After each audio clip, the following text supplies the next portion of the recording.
Hello everyone and welcome to another TrustLaunch tutorial video. In today's video, I'm going to show you guys how to do an airdrop. Alrighty, so let's just say, you've launched a token.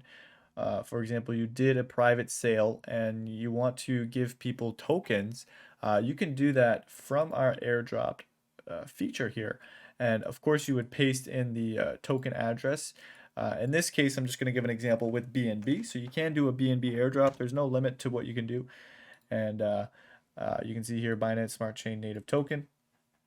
And we're going to add rows here. So target wallet.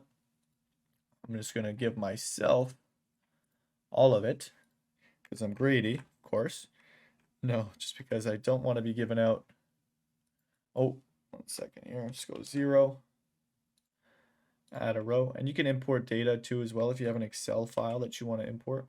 And I'm going to go ahead and do this like this, 0.02. And then you would add a bunch of rows, right? Including as many as you want. So I could do like 10 people, 100 people, a maximum of 300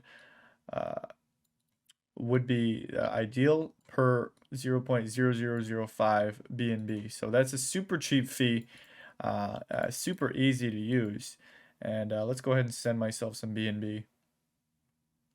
Now it's going to ask me to confirm that.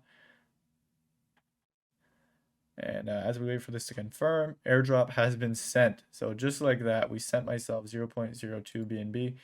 And you can see here, right here, 0.025 BNB. Super easy to use. Just like that, we set up our own airdrop and we sent ourselves some BNB. So that's all for this video, guys. Of course, if you wanted to create an actual airdrop, you would add a bunch of rows, but I didn't do that. Just wanted to demonstrate the feature for you guys. But that's all there is to it. So we'll see you in the next video. Bye for now.